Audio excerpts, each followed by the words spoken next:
ابو ذر غفاری نے اپنا سامان اپنی پیٹھ پہ لاد لیا، پیدل چل پڑے ریگستانی سفر میں۔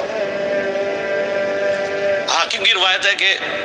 ہم نے دیکھا دور سے ایک اکیلا شخص آ رہا ہے جس کی پیٹھ کے اوپر بورا لدا ہوا ہے۔ تو نبی علیہ السلام کی آپ محبت دیکھے، آپ نے فرمایا کہ تو ابو ذر ہو جا،